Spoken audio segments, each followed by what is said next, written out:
My job is still as challenging and exciting as it was 31 years ago.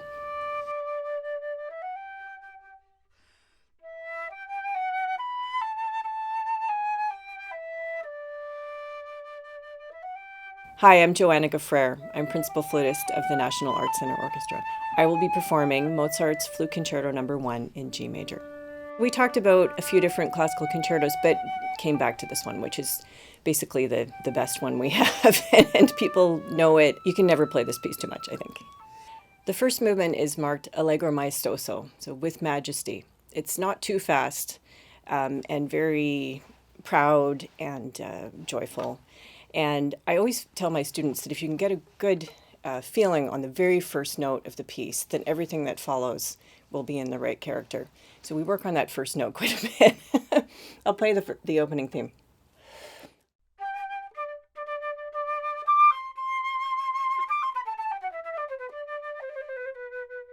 I love this concerto.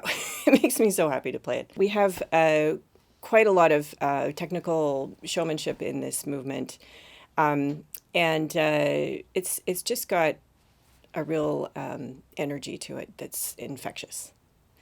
The second movement, I like to think of as an opera aria. If you can imagine when you begin this movement that you are a great opera diva on stage, the phrasing and the support and the way you connect the notes just works so much better. So thinking less of it like a flute player and more like a singer. I'll play the opening for that.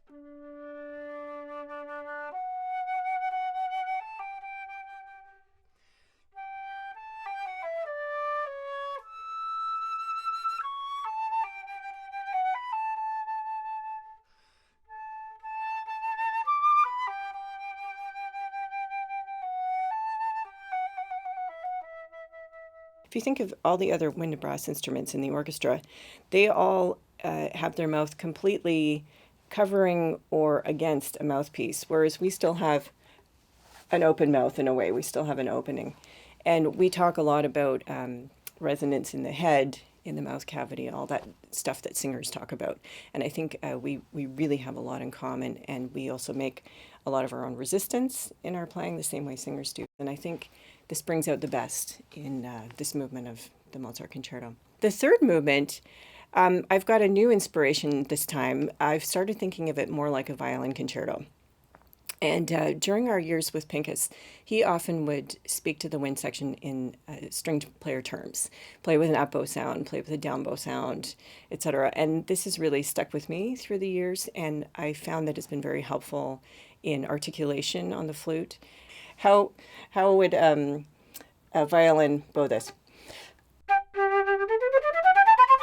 This kind of thing that we can make better on the flute by thinking of bowing.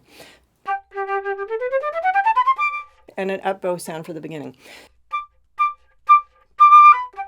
That kind of stuff. The concerto is so famous even today because it's just a fantastic piece of music. I think it was, even if Mozart didn't really care for the flute of his time, it was impossible for him to write a piece that was not compelling in this way.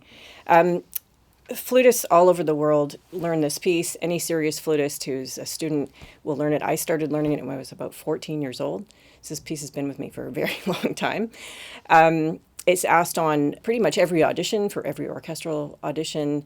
It's incredibly standard. And part of that is because the piece is very virtuosic. It shows a lot of flute technique, lots of scales and arpeggios and articulation. It's very important for showing rhythm, and also just the wonderful qualities that you need to play Mozart, style, expression, and just the beauty of and balance of his music. I like this concerto because it is so full of joy and spirit. It makes me happy to play it. And this is probably my fourth time, I think, performing this concerto with the NACO over 31 years. So it comes back every decade or so. And it still feels as fresh to me today as it did when I was first learning it. And there's always something new you can bring to it, a fresh approach, something in your life experience, or just a new thought of how to approach something. And it feels very fresh to me today.